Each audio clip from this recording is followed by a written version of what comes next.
In the beginning, there was nothing. No sky above, no earth below, only silence, only stillness, only the endless waters of chaos. The Egyptians called it none. None was dark, infinite, without shape, without end. No light shone there, no breath stirred there, only the deep, the eternal, the quiet sea of nothingness. But within this silence, within this endless night, a spark waited. Something small, something unseen, something that wished to be. And from the heart of none, from the still waters of chaos, the first God arose. He was called Autumn, the self-created one, the one who came into being by his own will. Autumn stood alone, upon the waters. He was the first light, the first life, the first flame in the dark. Autumn looked out upon the nothingness. And he longed for creation. He longed for company. So, from himself, he brought forth 2 children. From his breath came Shu, the god of air, the endless sky, the space between all things. From his waters came Tefnut, the goddess of moisture, the gentle dew, the flowing rain, the balance of life. Shu and Tefnut drifted away into the vastness, and in time, they gave birth to more. From their union came Jeb, the earth, strong, wide, rich with soil, and Nut, the sky, arched above, dressed in stars, endless and eternal. But Jeb and Nut were joined in a tight embrace. Earth and sky clung together, leaving no space for life to grow. So Autumn commanded Shu, the air, to rise, to separate his children, to lift Nut high above, and to press Jeb down below. Thus, the earth was laid flat, the sky was lifted high, and between them, space was born. The space for rivers, for mountains, for trees. The space for people, for animals, for all living things. And so, from silence, from stillness, from the waters of none, the world began. The world was born. The earth was wide, the sky was high, the waters of the Nile flowed gently through the land. But the world was still dark. It waited for light, it waited for warmth, it waited for the sun. And so, there came Ra. Ra, the great sun god. Ra, the shining one. Ra, whose light touched all things. When Ra opened his eyes, the first sunrise came. When Ra closed his eyes, the first sunset fell. His gaze was fire. His breath was warmth. His tears gave birth to life itself. From the tears of Ra, men and women were born. The people of Egypt, children of the sun. And they looked upon Ra with love, with awe, with endless devotion. Each morning, Ra rose from the eastern horizon. He climbed the sky in his golden boat, his solar bark. And as he sailed, he poured his light upon the world. The fields grew green, the Nile sparkled blue, the desert shone like gold, and every creature awoke to his presence. But every evening, when Ra reached the western horizon, he began his greatest trial. For Ra did not simply vanish at night. He did not rest in silence. No, each night Ra journeyed through the Duat, the underworld. In the Duat, the river of darkness wound endlessly. The stars glittered overhead, and shadows moved in the deep. Demons, serpents, spirits of chaos awaited him. And above all, the great serpent Apophis, the enemy of the sun. Apophis coiled in the darkness, waiting to strike, waiting to swallow the light. But Ra was never alone. Gods and spirits rowed his boat, guarding him, protecting him. Every night, Apophis rose, every night, Ra fought. And every night, Ra triumphed. At last, in the quiet hours before dawn, Ra reached the eastern horizon once more. And when he rose, the world was reborn. Light returned, warmth returned, life returned, and so the cycle continued. Day and night, light and darkness, life and death. The eternal journey of Ra. The people of Egypt looked to the east and saw hope. They looked to the west and saw mystery. And they knew, as long as Ra rose each morning, the world would endure. Ra was king of the gods. Ra was lord of creation. And for countless ages, Ra ruled over heaven and earth. Long after creation, after the rising of Ra, the gods began to gather. They were called the Aeneid, the 9 gods of Heliopolis. Autumn, the first one. Shu, the air. Tefnut, the moisture. Jeb, the earth. Nut, the sky. And from them, their children, Osiris, Isis, Set, and Nephthys. These 9 formed the great Aeneid, the family of gods who ruled over life, death, and destiny. Among them, Osiris was beloved. Osiris, green-skinned and eternal. Osiris, lord of fertility, of harvest, of renewal. When he walked upon the earth, crops grew tall. When he ruled, the people prospered. He was just, he was kind, he was wise. By his side was Isis, his queen. Isis, the great mother, the goddess of magic, the protector of the throne. Her love for Osiris was endless, her devotion unshaken. Together, Osiris and Isis brought peace to the world. They taught the people how to grow grain, how to bake bread, how to honor the gods, how to live in harmony. Under their rule, Egypt flourished. The Nile rose and fell in perfect rhythm. The land was full of life. But not all hearts were pure. Not all gods were content. Among the Aeneid was Set, brother of Osiris. Set, the red god, lord of storms, deserts, and chaos. His voice was thunder, his breath was dry wind, his heart burned with jealousy. He looked upon Osiris, and he envied him. He envied his crown. He envied his people's love. He envied the peace that Osiris had brought. And so, Set began to plot. A plan dark and cruel. A plan that would change the fate of gods and men forever. One evening, Set invited Osiris to a great feast. The halls were bright with music, with laughter, with food and wine. Set presented a beautiful chest, crafted of the finest cedar, inlaid with gold and precious stone. And Set spoke softly, "This chest, my friends, shall belong to the one who fits it perfectly." One by one, the guests tried. They lay within the chest, but none fit. Too short, too tall, too wide, too narrow. None matched the chest. At last, Osiris himself stepped forward. He lay within the chest, and it fit him perfectly, as though made for him alone. In that instant, Set's laughter turned cruel. The lid slammed shut. Nails, molten lead, iron bindings sealed it tight. Osiris was trapped. The chest was heavy, unbreakable. And with a roar, Set and his followers lifted it, carried it, and hurled it into the Nile. The waters swallowed it. The current bore it away. And Osiris, the good king, was gone. Egypt mourned. The fields withered. The Nile ran low. The world dimmed, for its king had vanished. But Isis did not despair.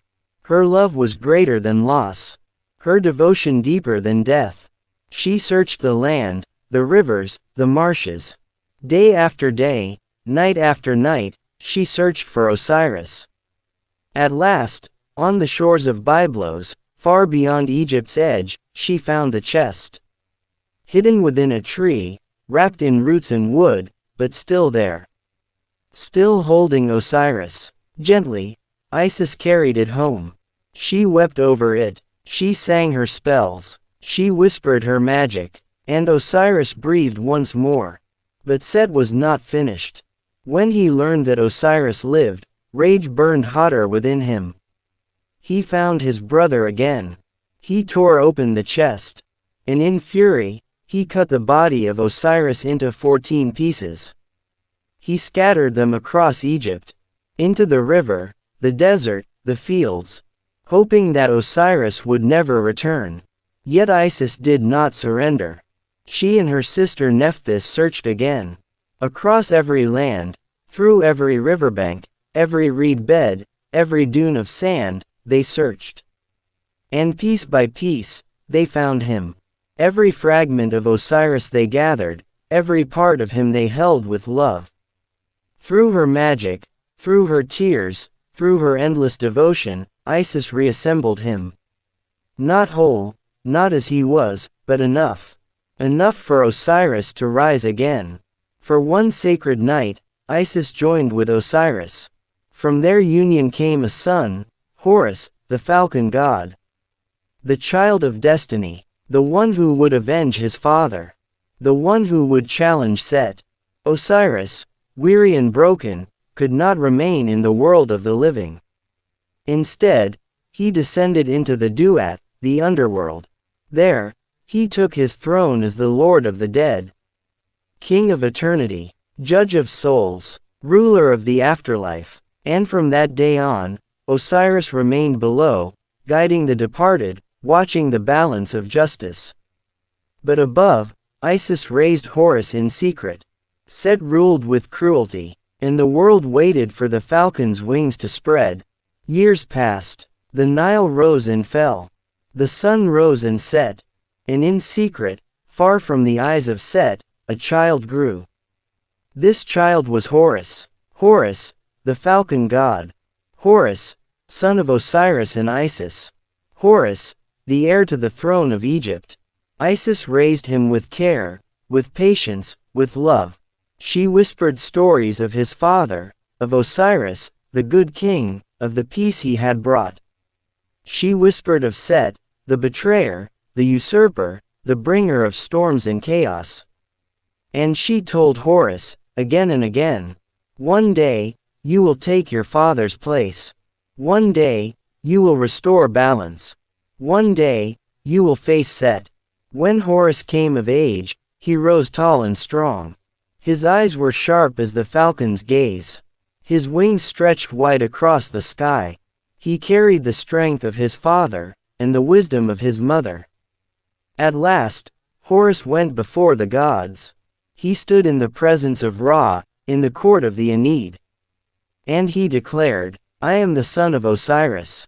I am the rightful king. I shall claim the throne of Egypt. But Set too appeared, fierce, red, burning with pride. And he thundered, I am the strongest. I am the rightful ruler. The desert bows to me. The storms answer my call. The throne is mine. Thus began the great contest, the trials between Horus and Set. Not one battle, not two, but many. Trials of strength, trials of cunning, trials of endurance. The fate of Egypt balanced upon every struggle. They fought upon the water. Set turned himself into a mighty hippopotamus, thrashing and roaring in the Nile. Horus, sharp as a falcon, struck with his spear. The river churned red with their fury. They fought upon the desert sands. Their shadows stretched long, their roars shook the dunes. Set's strength was wild and brutal. Horus's strikes were swift and sharp. They fought in secret tests of wit. Set tried to trick Horus, to ensnare him, to humiliate him. But Isis watched over her son. Her magic shielded him, her wisdom guided him, yet the battles dragged on. For 80 years, the struggle raged, neither yielding, neither surrendering. Gods and men waited, for peace, for justice, for an end. At last, the gods grew weary of the endless fight. They gathered in council, they weighed the claims of both. And once more, Isis came forth. She reminded them of Osiris, of the true king. She reminded them of Horus, his son, born of love, born of rightful blood. Then Osiris himself spoke, not from the heavens, but from the underworld. From his throne among the dead, his voice echoed. If my son is denied his throne, then let justice itself fall. If Horus is not crowned, then the afterlife shall collapse. The dead shall rise, and the balance shall be broken. The gods trembled at his words. They saw the truth. They knew the rightful king. And so, at last, the throne was given to Horus. The falcon god rose high, crowned as king of Egypt. The land flourished once more. The storms receded. The Nile flowed in harmony. Set was defeated, though not destroyed. He was cast away to the desert, to dwell in barren sands, far from the throne. He remained the lord of storms, but no longer the king. Horus, son of Osiris, ruled in his father's place. He brought peace. He brought balance. And the people rejoiced, for Ma'at, the order of the universe, was restored. Long after Horus claimed the throne, long after Set was cast into the desert, the world continued its eternal rhythm. The sun rose, the Nile flowed, the stars shone, and all things moved according to Ma'at, the sacred order. But one truth remains for every soul. Life ends for all, and every heart must face its judgment. In the land beyond the living, in the Duat, the shadowy realm beneath the earth, the souls of men and women drifted like quiet leaves upon the river of eternity. They came before Osiris, the lord of the dead. He sat upon his throne of green stone, adorned with gold. His eyes were gentle, yet piercing. His scales were ready. His feather of Ma'at shimmered softly in the golden light. Beside him, Anubis, the jackal-headed guide, led each soul. The heart of the deceased was placed upon the scales. Against the feather of truth, the feather of Ma'at. If the heart was light, if it had been pure, honest, just, the scales balanced perfectly. The soul was allowed to pass into eternity, to walk in the fields of reeds, where the sun shone forever, and the Nile flowed endlessly. If the heart was heavy, if it had been cruel, deceitful, or full of darkness, the scales tipped. The soul was devoured by Ammit, the devourer, a fearsome creature part lion, part crocodile, part hippopotamus. And the soul faded into nothingness, leaving the universe in perfect balance. This was the law, the sacred rhythm of life and death, the eternal journey of the soul. And so, day by day, night by night, the living remembered the gods, the dead honored the balance, and the world flowed on, gentle and eternal, like the quiet Nile beneath the stars. Even as you lay in your bed, even as your breath slows, even as the night embraces you, remember the rhythm of the universe, the rise of Ra, the trials of Osiris and Horus, the harmony of Ma'at, and drift into sleep, safe, peaceful, cradled in the endless, gentle story of the gods.